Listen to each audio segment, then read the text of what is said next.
He wants to use you mightily. Kasi yung power na yan, hindi yan sa maliliit na pangarap. Kung ang pangarap natin ay kayang-kaya nating gawin without God, walang kwentang pangarap yan. Pero kung yung pangarap natin ay isang bagay na lagpas sa kakayanan natin at alam natin we cannot accomplish it without God, alam natin that is something that God wants you to accomplish kasi siya ang kasama natin. Without Him, we cannot do anything.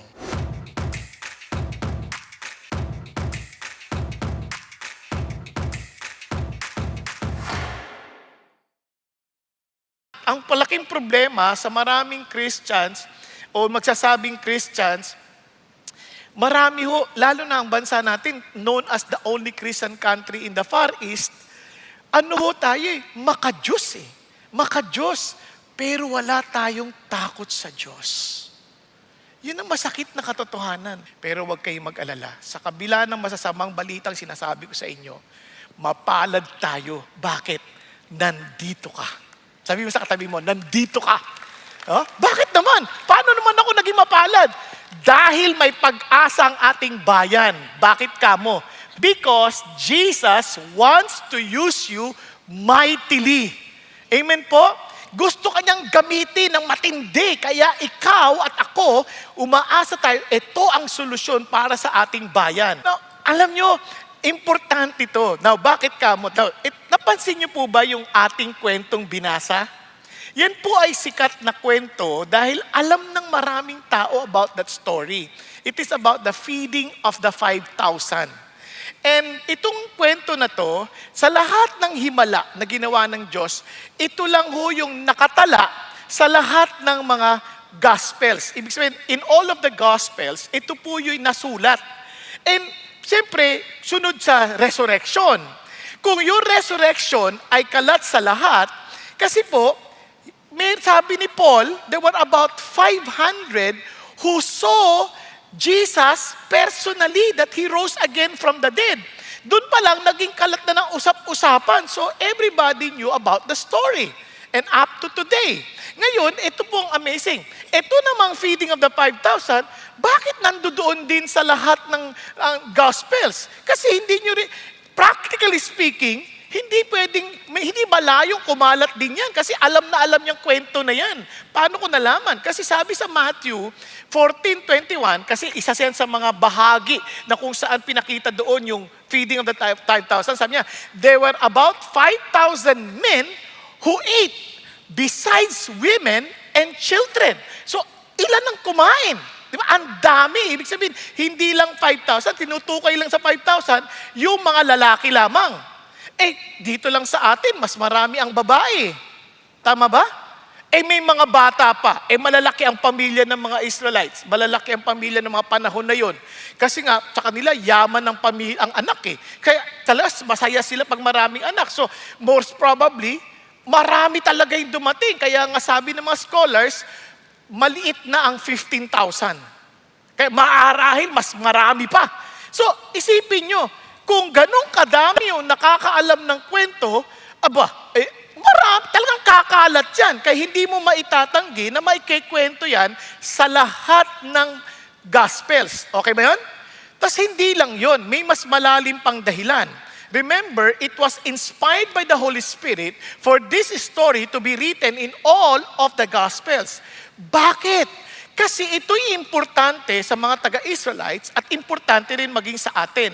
Alam nyo ba that intertestament writings, sa kanila ng mga panahon na yon, they were expecting the Messiah to feed them with bread from heaven.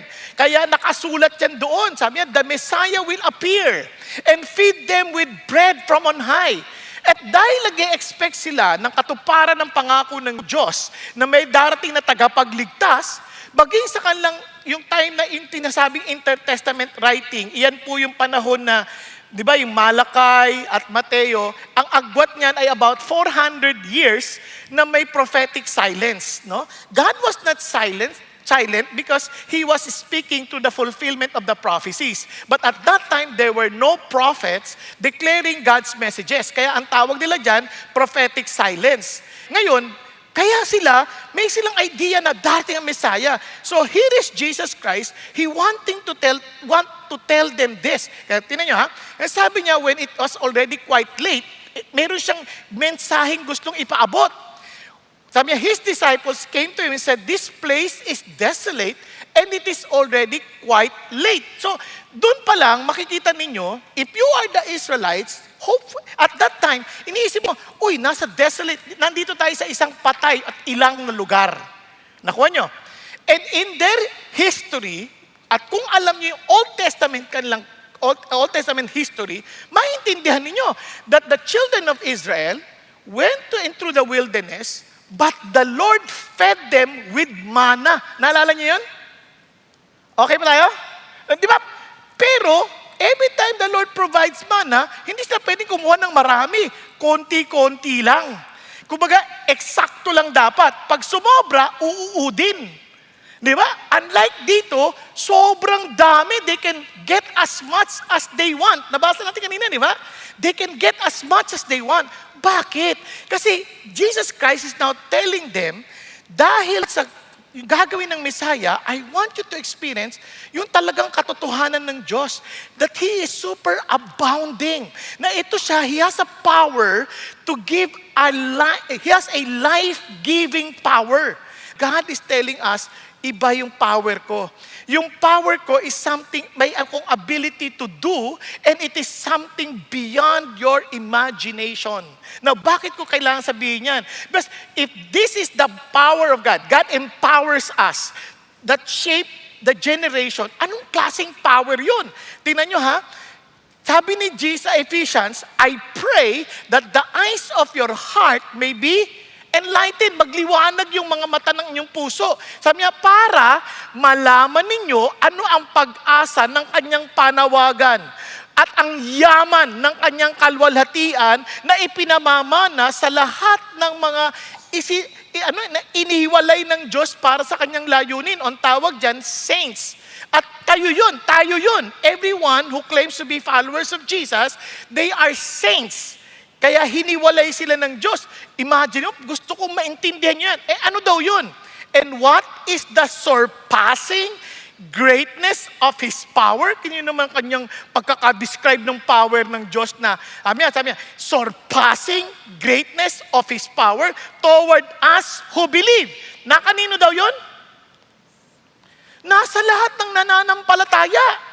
So, isip sabihin, itong God that empowers us, anong klaseng power yan? And that power, hindi pinapakita sa atin ng Diyos para lang sabihin, well, powerful ang Diyos ko. Hindi. Gusto kong intindihin yung, that is at work in you. Those who believe. Kaya sabi na, tinan nyo, kahit sa John 6, ano sabi ni Lord? This was He saying to test Him, for He Himself knew what He was intending to do. Sinasabi niya na yan para sabihin niya sa'yo, hindi ako nandito para i-display ko lang yung power. Gusto kong kayo mismo ma-experience nyo yung power. Okay ba yan?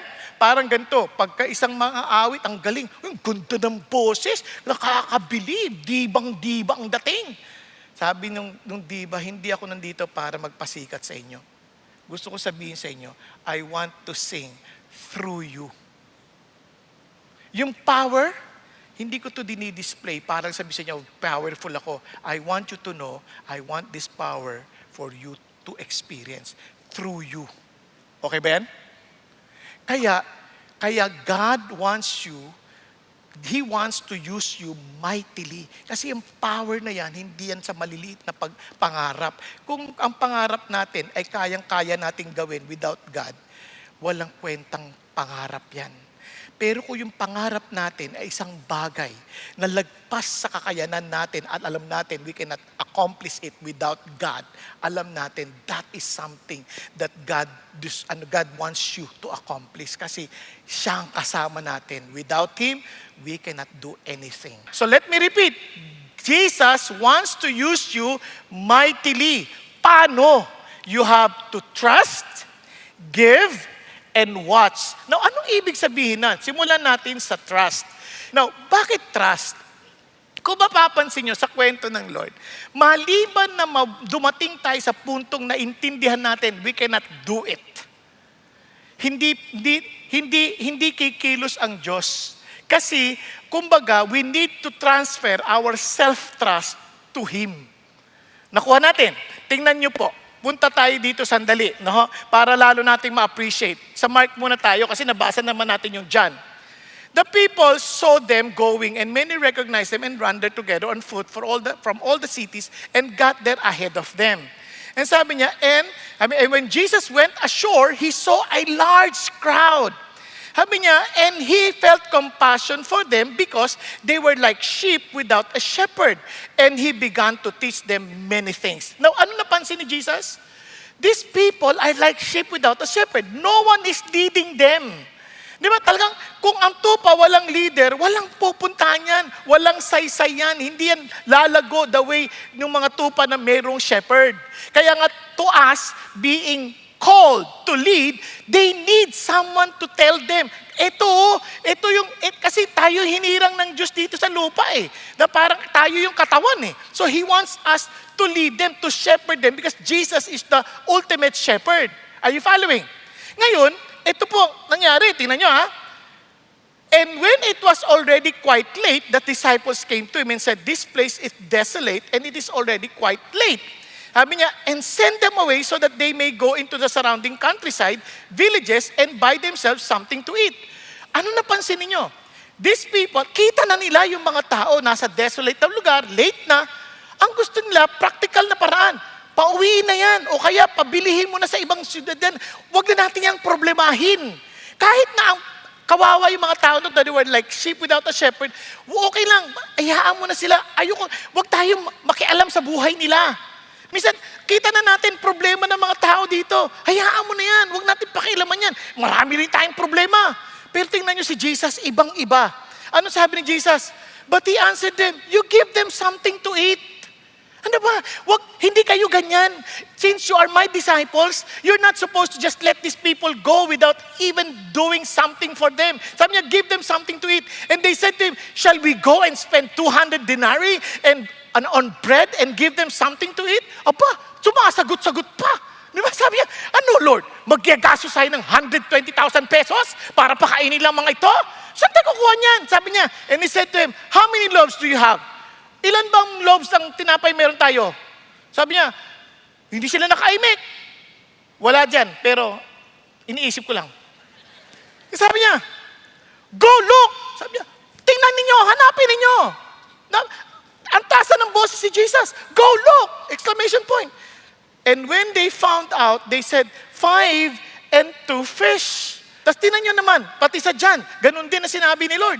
Sinagot ulit na niya, sabi niya, ang sabi ni God, teka muna, sabi niya kay Philip mismo, sinabi niya, where are we to buy bread so that this may eat? Bakit si Philip?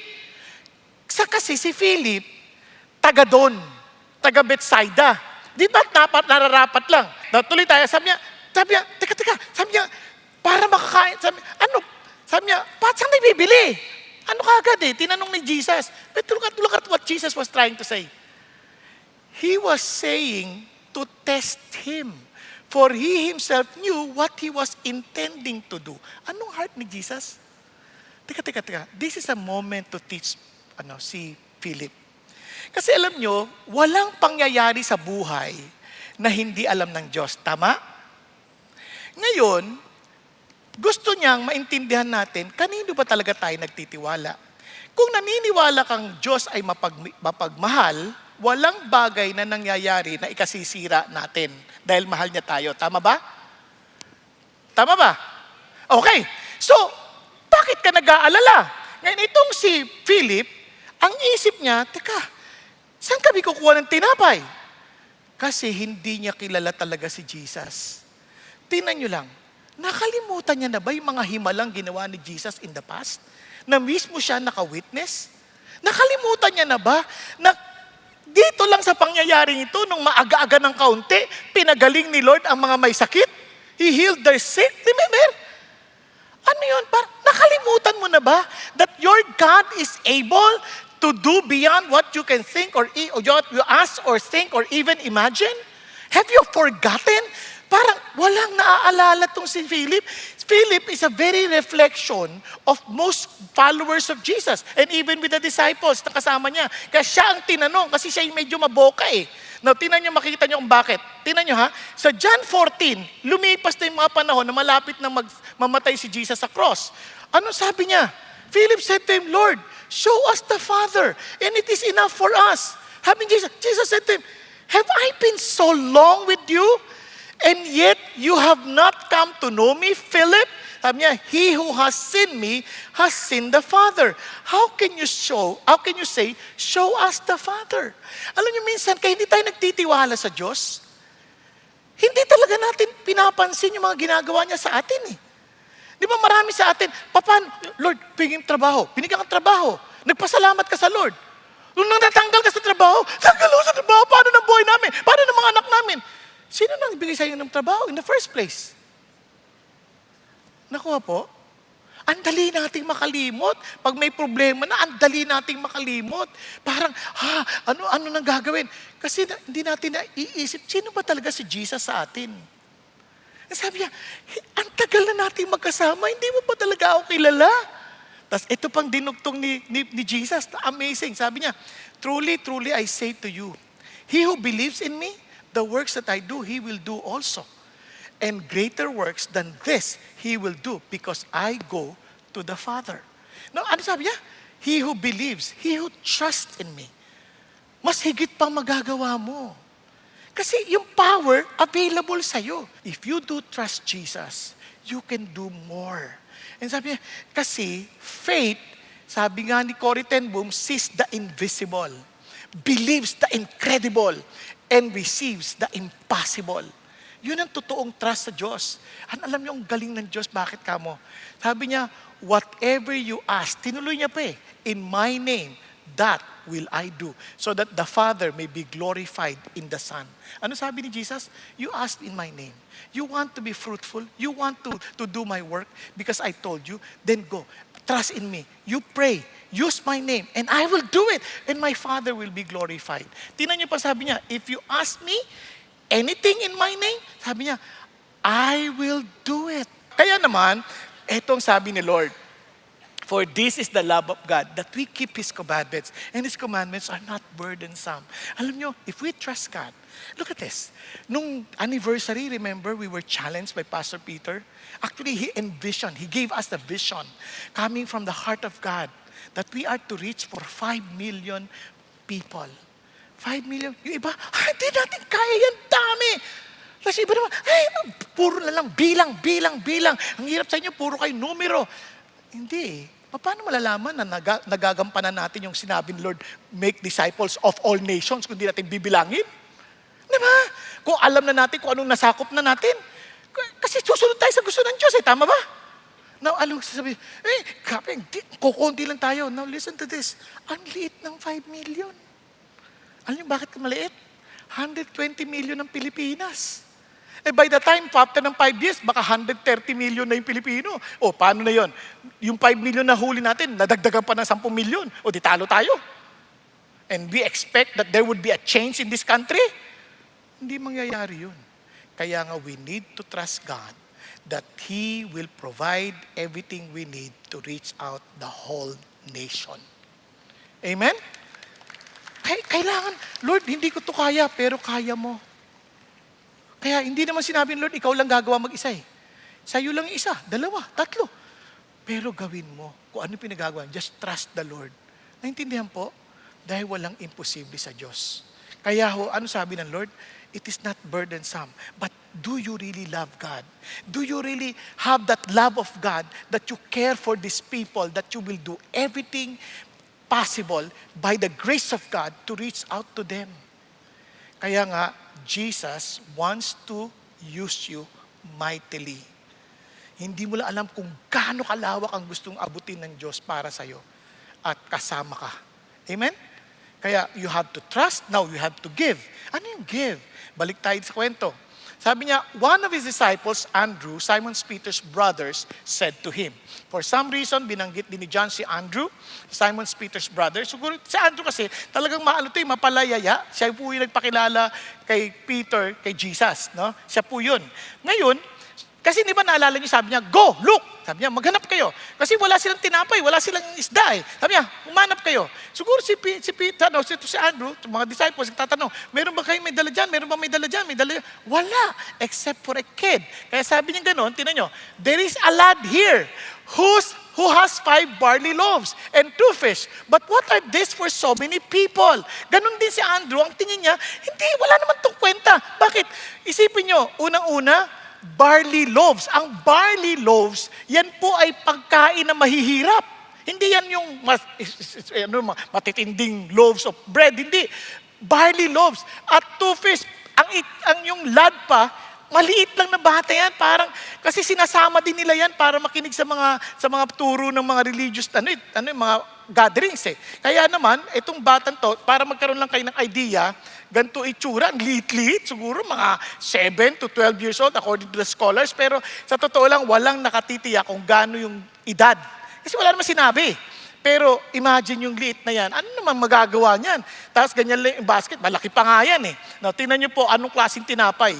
Hindi yan tinapay parang pita bread.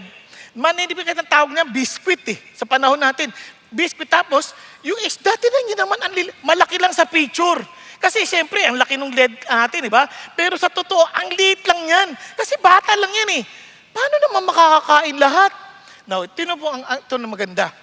Hindi naman hinahanap ng Diyos at hihingin sa iyo ng Diyos ang bagay na hindi niya binigay.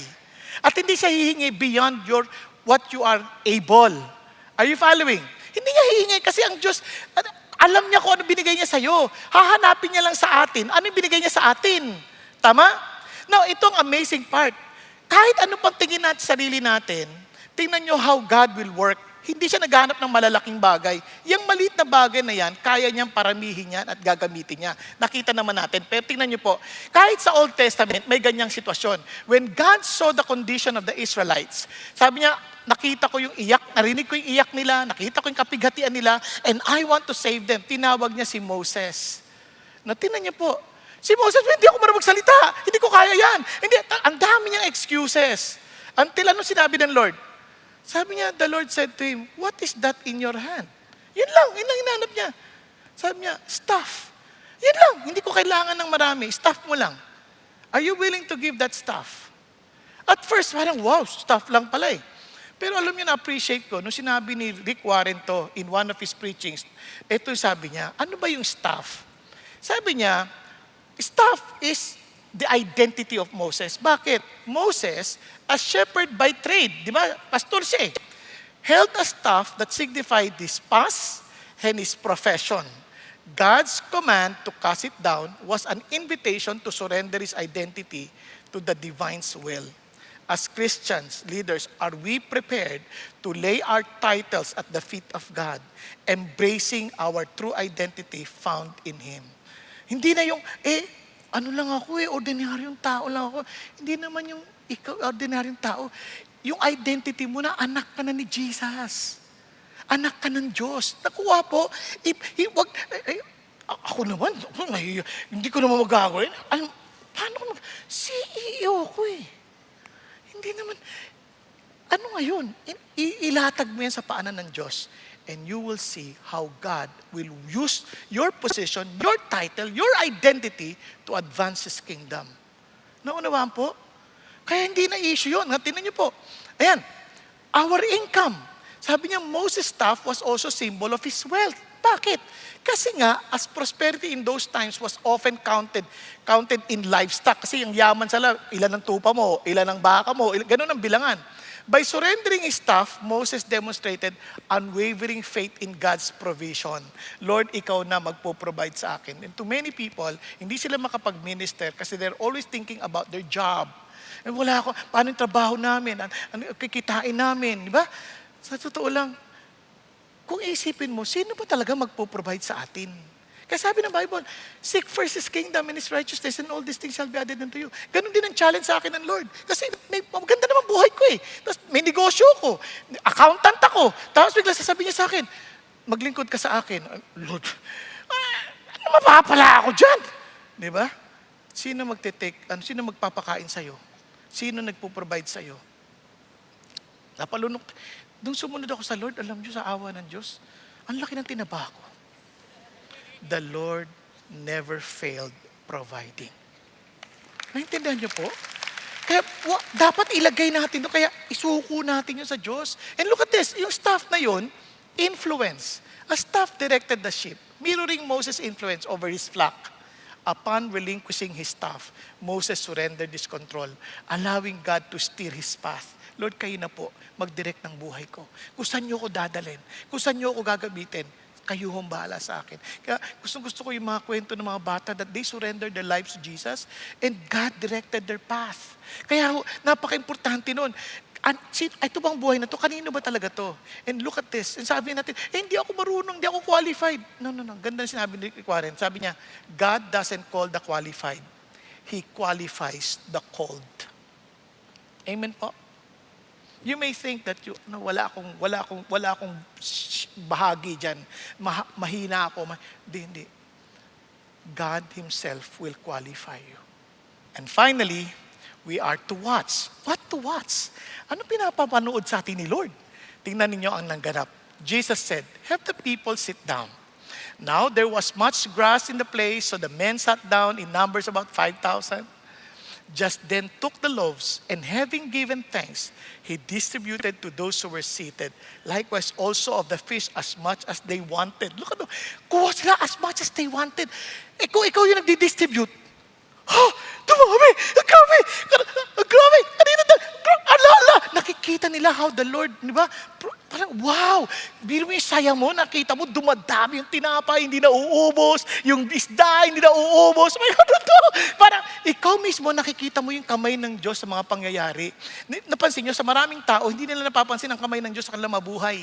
But this time, as you obeyed God, as you gave your trust in Him, as you give yourself to Him, biglang kita mo, wow, ang tindi ng mga nangyayari. Kitang-kita ko yung kamay ng Diyos sa buhay namin. Kitang-kita ko yung kamay ng Diyos sa pamilya namin. Nakuha ninyo? Now, tinan nyo pa. Nakakatuwa. Tinan nyo. And when they were filled, He said to His disciples, gather up the leftover fragments so that nothing will be lost. Grabe, sobra pa. Di ba yung mga fragments, mga tira-tira nila yun dahil sobrang kinuha nila. Tapos, they were filled. Kung ikaw ay busog, ikaw ay gutom na busog ka, anong pakiramdam mo? Ang saya-saya ng pakiramdam. Tama? Naranasan nyo ng hindi kumain ng 3 araw? Sino dito na nakaranas ng hindi kumain ng 3 araw? Kakaunti lang. Isang araw lang. O kukunti lang. Mayaman kayong lahat. Kasi hindi nyo naranasang hindi kumain at least ng 1 araw. Kasi sa totoo ako pumapasok, 3 araw, hindi ako makain. Dahil wala kami makain.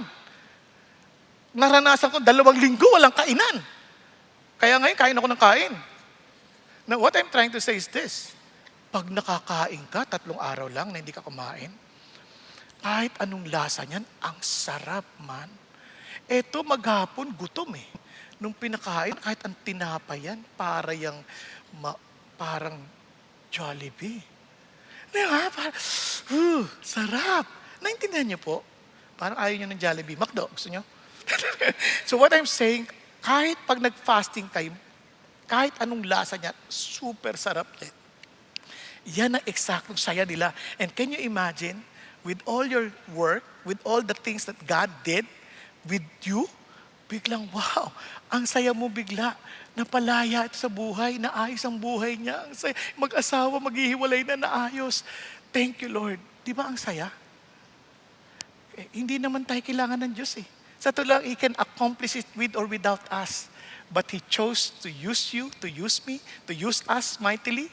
Bakit? He wants to share the joy with all of us. Alam po ninyo, di ba ang sarap pong isipin, walang nasasayang na buhay kung ang nagpahanda tayo magpagamit sa Diyos. Ulitin ko, God can accomplish the work with or without us. But God desires for us to share with His joy.